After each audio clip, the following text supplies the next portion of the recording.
अब national Herald है क्या? It's not a daily newspaper, ये दैनिक अखबार नहीं है।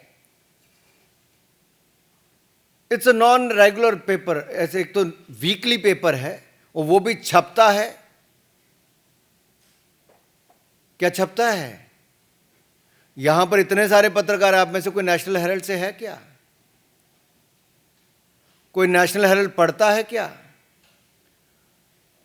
अखबार वैसे तो कागज पे छपता है, लेकिन कुछ कागजी अखबार होते हैं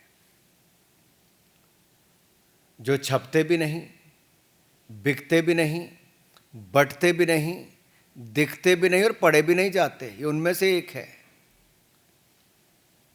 और जो कांग्रेस के राज्यों के मुख्यमंत्री इसके लिए चंदा देते हैं, चंदा में विज्ञापन देते हैं, चंदा नहीं विज्ञापन, वो विज्ञापन किस आधार पर देते हैं? दैनिक अखबार जिनके बहुत सारे अलग अलग जिलों के संस्करण निकलते हैं, उनको चवन्नी मिलती है और नेशनल हेराल्ड को चांदी के सिक्के मिलते हैं। और मेरे अपने राज्य हिमाचल प्रदेश में बड़े बड़े दैनिक समाचार पत्रों को जो नहीं मिलता, यानी कि उनको चवन्नी मिलती है और नेशनल हेराल्ड को चांदी के सिक्के मिलते हैं।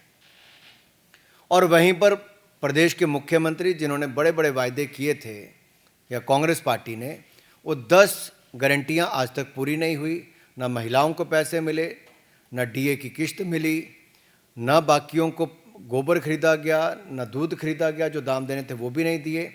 उसके लिए पैसा नहीं है, लेकिन नेशनल हेराल्ड को विज्ञापन देने के लिए पैसा है। तीसरा,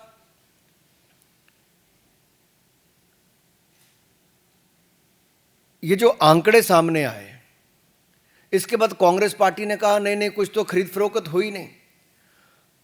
ईडी की चार्जशीट में बहुत साफ है, अपराध का प्रकार, अपराध की तिथि, अपराध का समय, अपराध की जगह, लेन देन का अपराध और अपराध के बारे में सारी जानकारियां ईडी ने फैक्ट्स एंड फिगर्स के साथ अपनी चार्जशीट में रखी है। और ये कांग्रेस का क्राइम है।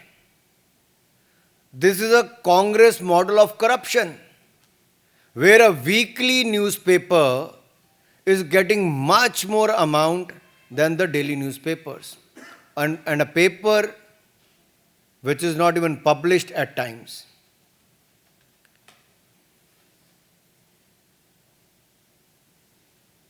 ये एटीएम बनकर रह गया कांग्रेस पार्टी के लिए। क्या नेशनल हेराल्ड कांग्रेस पार्टी का एटीएम हो गया, जहां के कांग्रेस के अलग अलग राज्यों की सरकारें उसमें पैसा डाल रही हैं और टैक्स पेयर का पैसा है? राज्य की सरकारें किस आधार पर विज्ञापन उनको दे रहे हैं? एक तो वो भी सवाल आता है। दूसरा, जो संपत्ति इनकी थी वो सब्सिडाइज रेट पे मिली थी। मुंबई की हो, दिल्ली की बहादुर शाह जफर मार्ग की हो, लखनऊ की हो, इन सारी और देश भर के अन्य संस्थानों में, अन्य जगह पर जो भी इनको प्रॉपर्टीज़ दी गई, वो करोड़ों अरबों रुपए की प्रॉपर्टीज़ हैं। वो अखबार चलाने के लिए दी गई थी, सब्सिडाइज रेट पे दी गई थी। क्या उनसे किराया लेने का काम किया जा रहा है? कि वो किराया भी फर्जी उतना ही है जितना ये फर्जी न्यूज़पेपर छापने के आंकड़े हैं? वायदे भी फर्जी, इनके नेतृत्व भी वैसा, आंकड़े भी फर्जी, और अब क्या किराया भी फर्जी है? क्या ये कांग्रेस के लिए मुद्रा मोचन स्कीम बन गई है?